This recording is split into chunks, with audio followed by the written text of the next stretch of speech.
Ponneri media நேயர்களுக்கு வணக்கம். புயல் பாதிப்பால் தத்தளிக்கும் பொதுமக்கள். கழிவுநீரில் வாழ்வாதாரத்தை வாழ்ந்து வரும் பொன்னேரி தொகுதி மக்கள் பலமுறை மனு அளித்தும் பகுதிவாசிகளுக்கு நாமம் போட்ட நகராட்சி. திருவள்ளூர் மாவட்டம் பொன்னேரி மற்றும் பொன்னேரி சுற்றுவட்டார பகுதிகளில் புயலின் தாக்கத்தால் கனமழை பெய்து வரும் நிலையில் தற்போது பொன்னேரி நகராட்சியில் பொதுமக்கள் அதிகமாக பயன்படுத்தும் சாலையான புதிய பேருந்து சாலையில் கழிவுநீருடன் மழைநீர் கலந்து அதில் மக்கள் நடந்து செல்லும் அவலத்தினால் நோய் தொற்று ஏற்படும் அபாயம் அதிகமாக உள்ளது.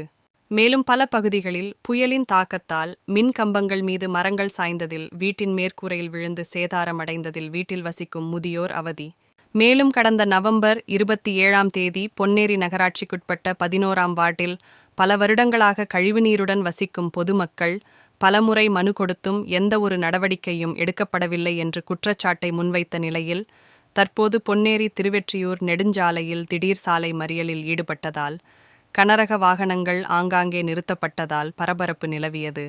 மேலும் தகவல் அறிந்து விரைந்து வந்த பொன்னேரி காவல்துறையினர் மறியலில் ஈடுபட்ட பொதுமக்களிடம் பேச்சுவார்த்தை நடத்தி வந்த நிலையில் கழிவுநீர் போக வழியில்லாததால் கடைகளுக்குள் புகுந்து பொருட்கள் சேதாரமடைந்ததால் உரிமையாளர் அவதி. பொன்னேரி நகராட்சி மூலம் JCB இயந்திரம் வரவழைத்து நகராட்சி ஊழியர்களுடன் தேங்கியுள்ள கழிவு நீரை தற்காலிகமாக அப்புறப்படுத்தும் பணியில் ஈடுபட்டு வருகின்றனர். இருளர் இருப்பிட மக்கள் போதிய வசதி இல்லாததால் புயலால் ஏற்பட்ட பாதிப்பில் மிகவும் அவதிப்பட்டு வருகின்றனர்.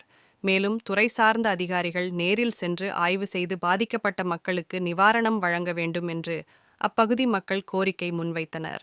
கடந்த நாட்களாக புயலின் தாக்கத்தில் பெய்த கனமழையால் பொன்னேரி அடுத்த லட்சுமிபுரம் அணைக்கட்டில் நீர்வரத்து அதிகரித்து வழிந்து கொண்டிருக்கிறது.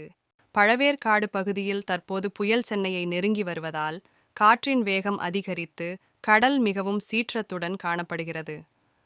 1000க்கும் மேற்பட்ட மீனவர்கள் தங்கள் படகுகளை பாதுகாப்பான இடத்தில் பத்திரப்படுத்தி வரும் நிலையில் கிரேன் இயந்திரம் மூலம் கனரக வாகனத்தில் ஏற்றி செல்லும் காட்சிகள் தற்போது காணப்படுகிறது. PM செய்திகளுக்காக திருவள்ளூர் மாவட்ட தலைமை செய்தியாளர்கள் DJ கார்த்திக், செபஸ்டீன் மற்றும் பாக்யா. செய்திகளை உடனுக்குடன் தெரிந்து கொள்ள PM செய்தியை சப்ஸ்கிரைப் செய்யுங்கள்.